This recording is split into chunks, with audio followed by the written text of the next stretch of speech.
Professor Horan, are you there? Yes, I am, Ned. Thank you so much for having me on the show. Don't you wish life was actually like that, and you could just talk to the writers about the subjects? Anyway, how are you doing, Professor Horan? I'm doing okay. How are you doing, Ned? I'm great, actually. Now, in case someone has not heard your theory in the past, why don't you give us an introduction to what you say about the Zodiac Killer? Because I have to tell you, it's really quite different than 95% of the other Zodiac Killer researchers out there. Well, let me start by saying that I was just as surprised as all of my readers and all of my listeners and the listeners of every show I've been on.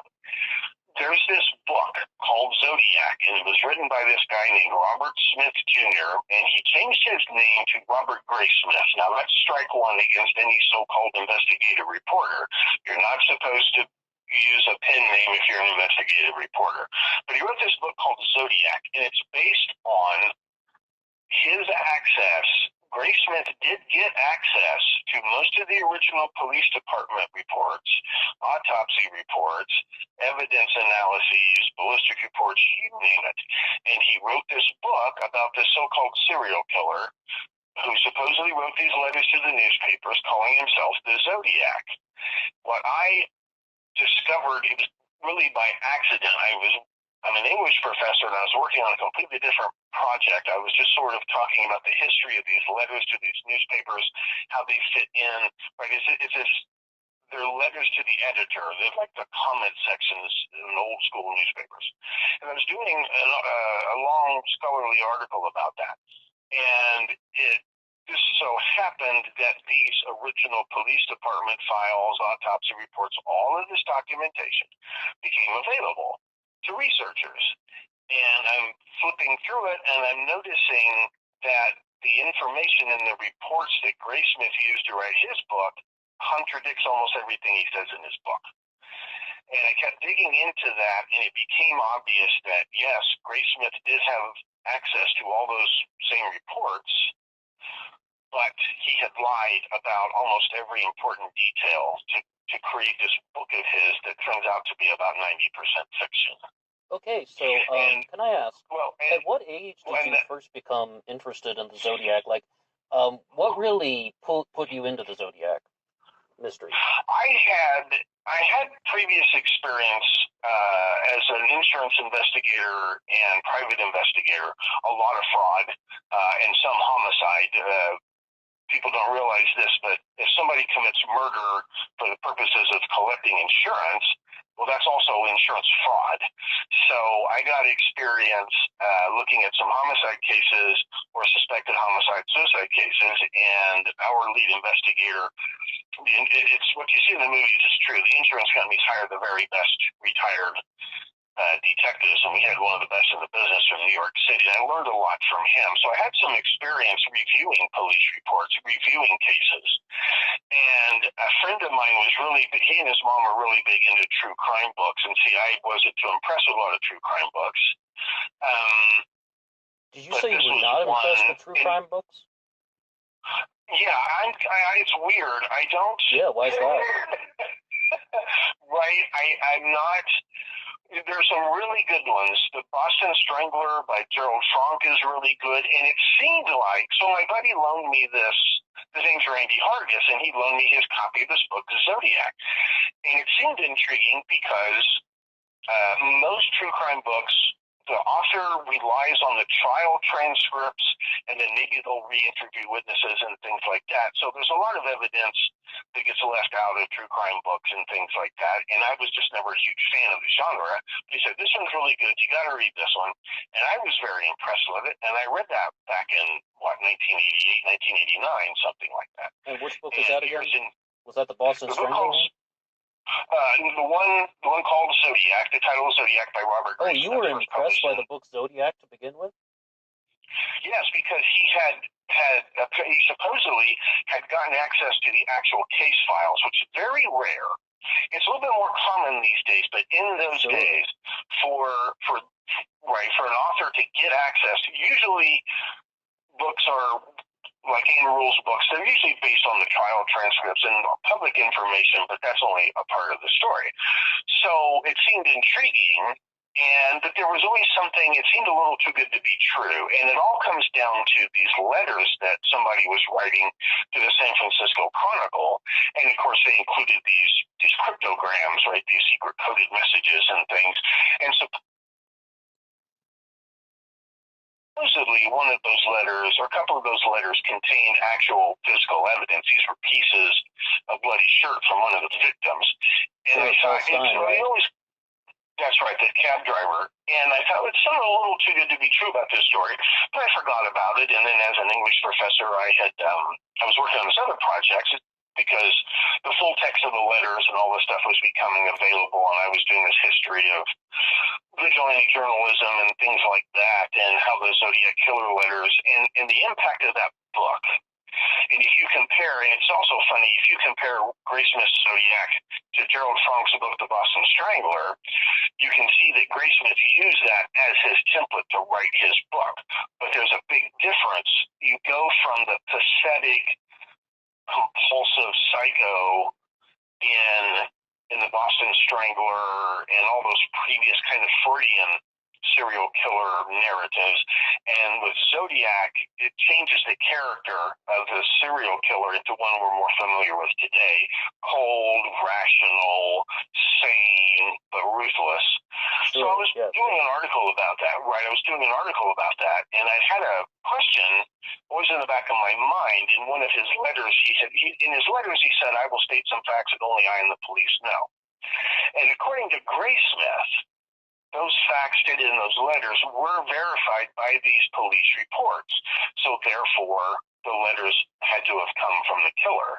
And there was one particular letter where he said, contrary to what the police and the newspaper say, I did not leave the scene of the crime. This was the shooting of the guy and the girl at Blue Rock Springs Park, Darlene Ferrin. I did not leave the scene of the crime with squealing tires and racing engine and all this stuff.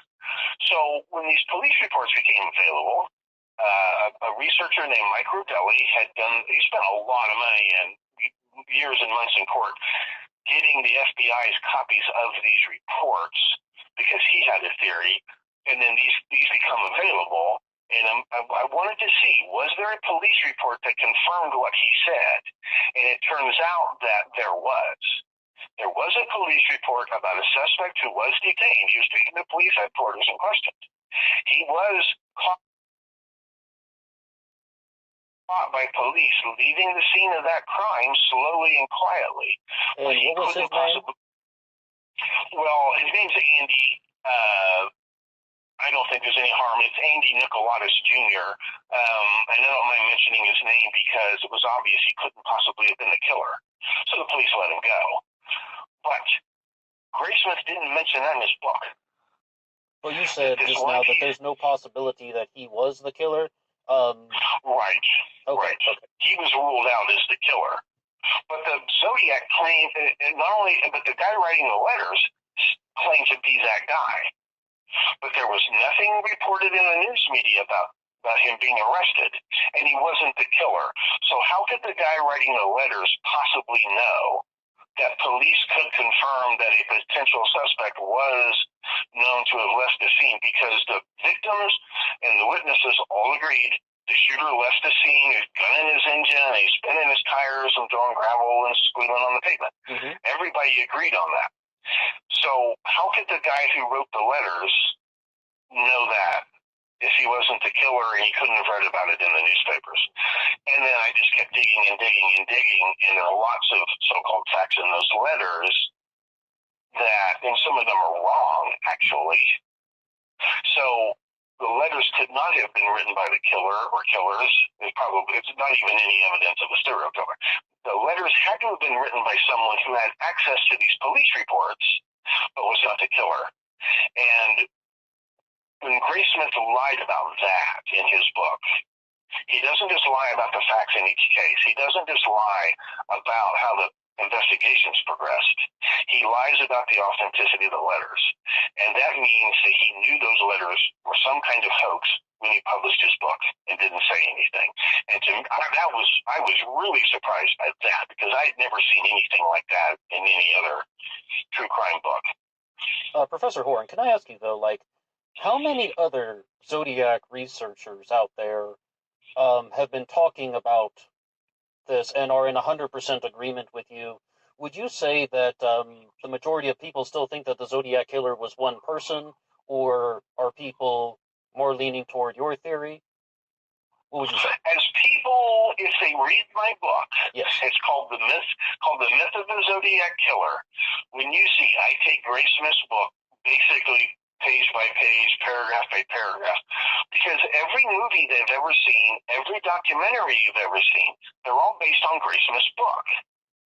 So that's the story, and that's been going on for over 30 years, so that's the story everybody knows. When someone like me comes along and says, oh, by the way, 90% of that is baloney, they're like, what? And of course, the people who are so promoting this theory, or they're basing their theories on Grace Smith's book, they're like, what?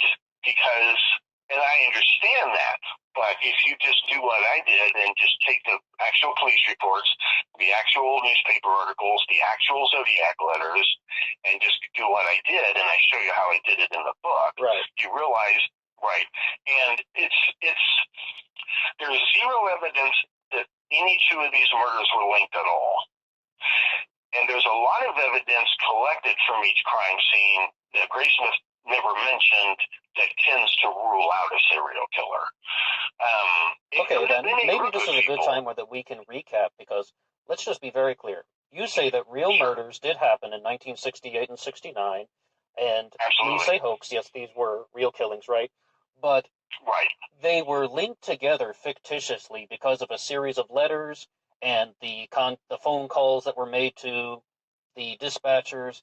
Those things are somebody, or perhaps a group of people, trying to make individuals think that this was one person behind all of this, when in reality it's something totally different. Is that right? Right. So these were actual murders that took place, and somebody's writing letters to the newspapers taking credit for these murders. Okay, now here's a good time to let's just have a bit of a discussion, because I mean, you've said probably one of the boldest claims that I've ever heard in Zodiac research. I mean, you'd say it's a pretty bold claim, right?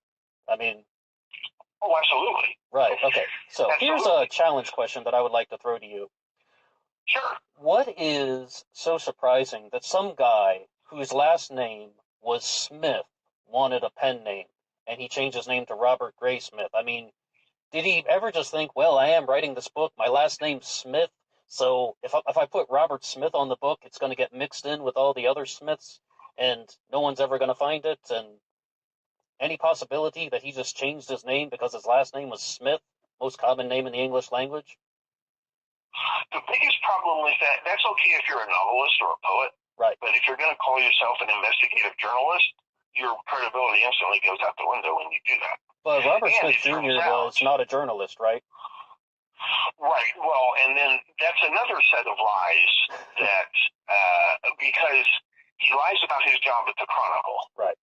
He did a lot more at the Chronicle than he lets on. He calls himself an editorial cartoonist, and yes, he did occasionally do editorial cartoons, but he's the guy, and he'd been doing that since he was 12. He had a lot of experience in newspapers, and he got his bachelor's degree from an impressive arts college in Oakland, and he worked at the Oakland Tribune, and I think he worked there 3 or 4 years, and then he goes to the Chronicle in the spring of '69, and the Zodiac stuff starts coming in the late summer of '69.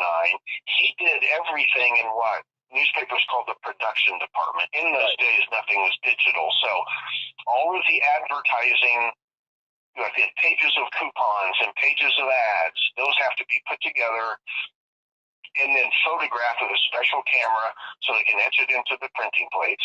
He did illustrations. He did cartoons. That's all true.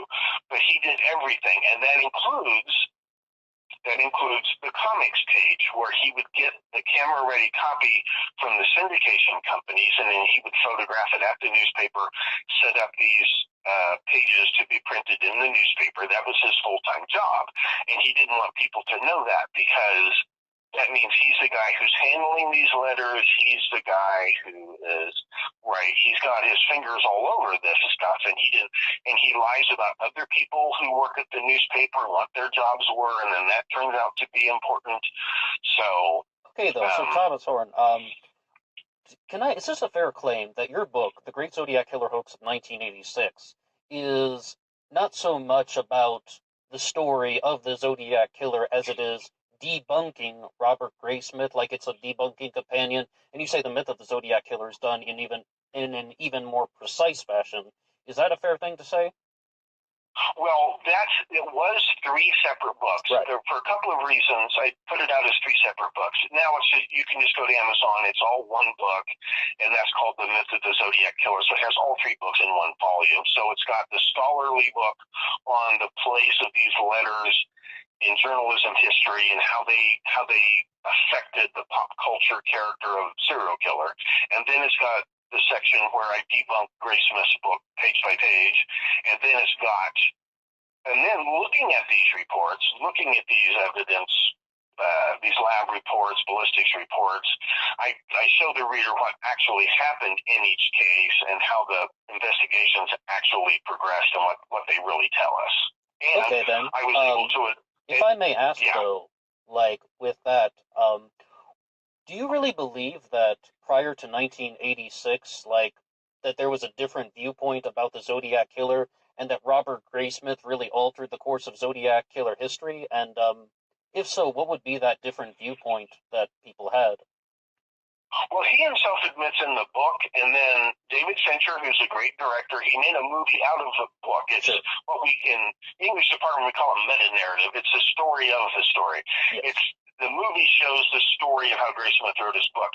In both the book and the movie, Graysmith himself admits most cops didn't believe there was a Zodiac Killer. There were only a couple of cops who publicly went along with this. Most of the cops actually working on the case. But Professor Horan, you must have seen the Zodiac Killer film from 1971, right? Yes, and then there are several. There's another pretty good one called The Limbic Region with Edward James Olmos, where he plays Dave Toschi. That one's highly fictionalized, but the recreations of each murder were the best ones in any movie until Fincher's movie came along. So. Yeah, but in the film from 1971, they feature a single perpetrator, and it actually recreates quite a few of the incidents. I mean, I guess according to the popular narrative, like at Lake Berryessa is the only time the killer goes out, and he's wearing the hood with the Zodiac symbol, and at Lake Herman Road he sneaks up on 2 teenagers, and I mean, they were talking about a single perpetrator, not a group, or not any sort of things going on behind the scenes. So, what's your response to that? Well, that was how the San Francisco Chronicle, and you got to understand that San Francisco Chronicle was not the New York Times. The Chronicle was one of the great tabloid newspapers.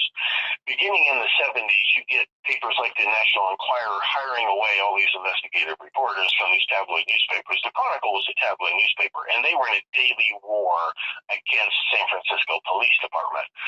So that was how the newspapers played it, that there was a serial killer, and he called himself Zodiac.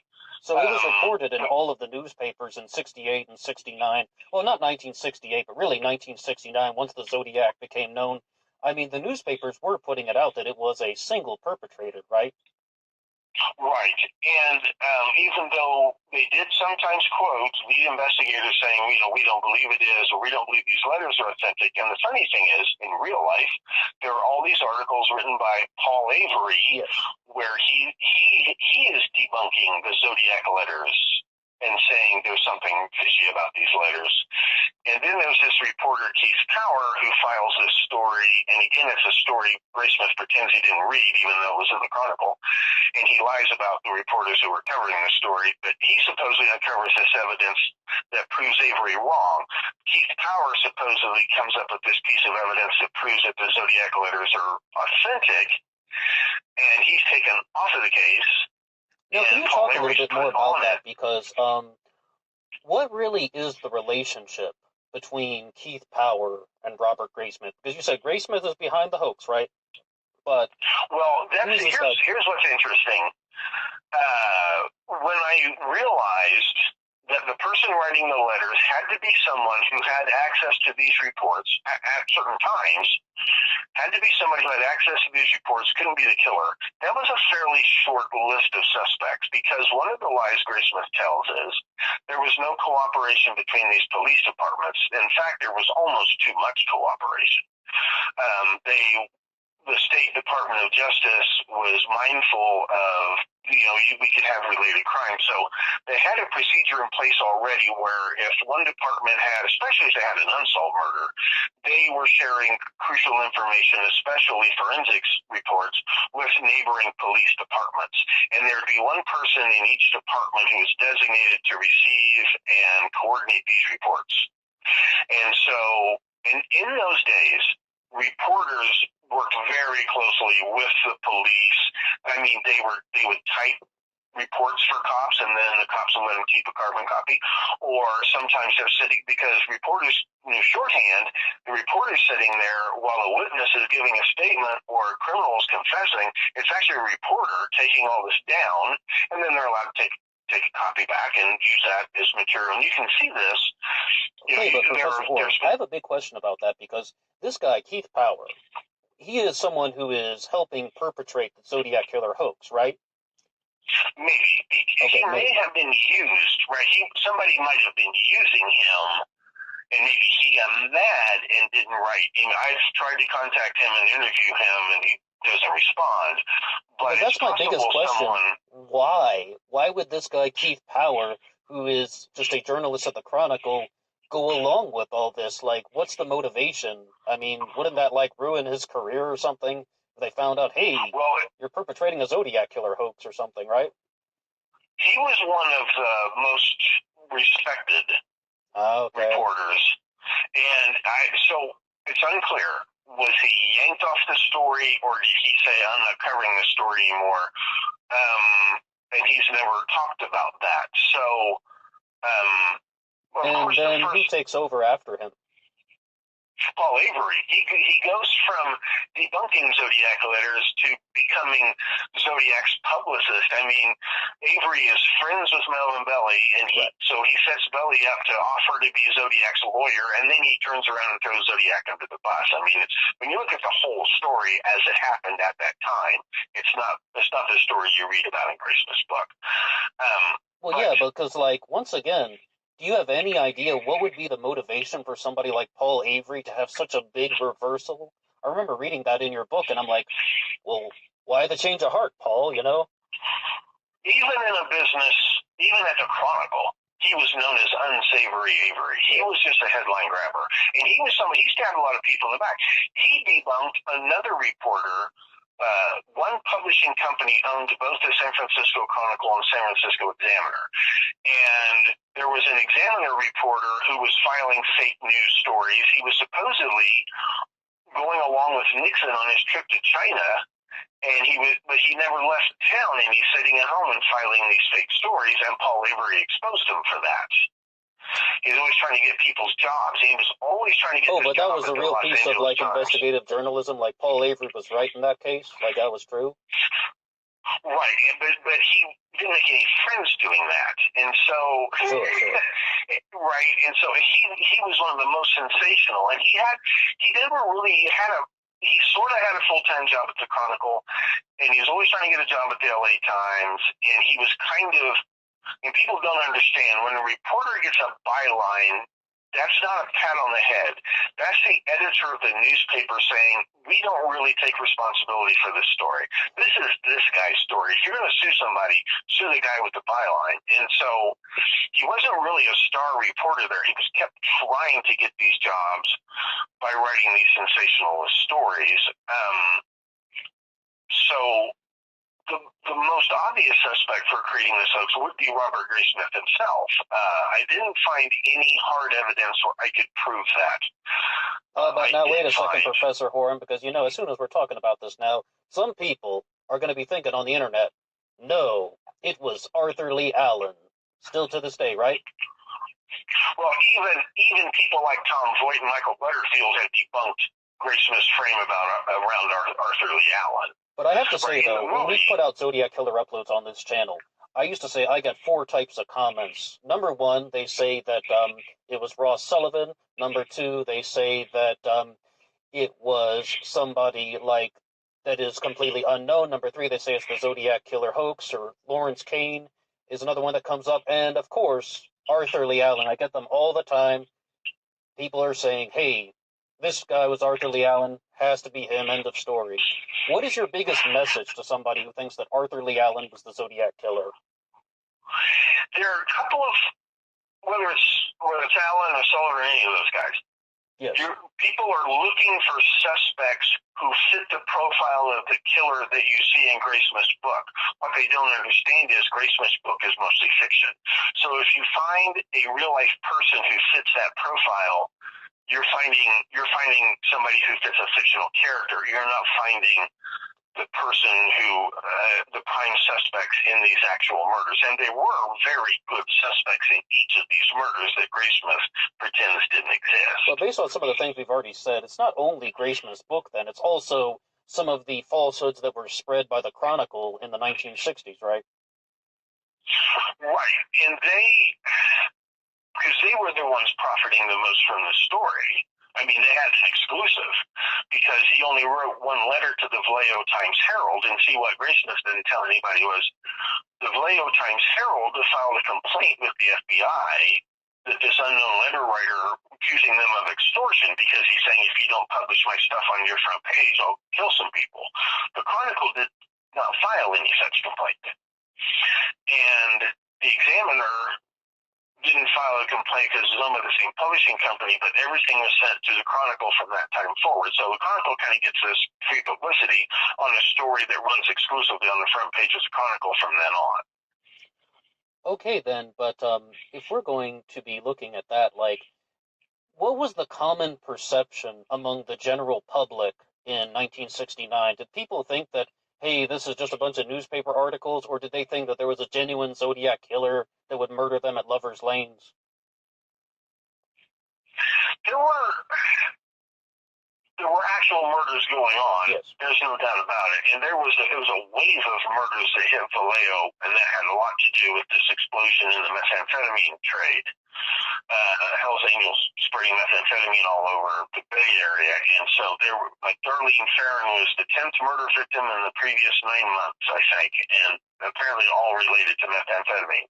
But did people think that there was a genuine Zodiac killer out there? Like, if you had to make an interpretation of, like, would the average person have thought that there was a single perpetrator committing all these crimes? Oh, sure. And of course, there were people who were, they're sending in tips to the police based on these letters saying, oh, I think I know a guy who might have written those letters and might have committed these murders. So people at the time were convinced, and of course, the news media didn't do much to debunk the story. Paul Avery was writing articles debunking the letters, and there were occasionally, police officers saying, no, we think this is all baloney. But of course, that doesn't lead the 6 o'clock news. What leads the 6 o'clock news is a cop saying, oh my God, there's a maniac out there and everybody needs to stay home. Sure. Okay, then, if we're going to be examining it from that area, like, what would be the single biggest piece of information that you would say to somebody who thinks that the Zodiac killer was a single person? I mean, other than, of course, read the entire book, but, like, how would you convince somebody that the Zodiac killer was not a single person? There were probably not, because of two things. The physical evidence from the crime scenes. There were fingerprints found at several crime scenes that most likely belong to the killer, and those fingerprints don't match. There's an FBI report about that, and don't match any of the fingerprints found on the letters either.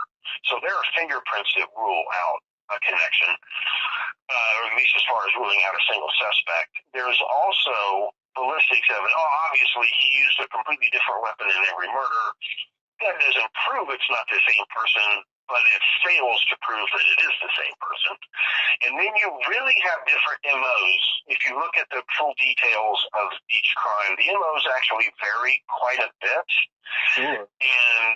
And most importantly, contrary to what Grayson says in his book, the witness descriptions, survivor descriptions of the suspect, they are very different people.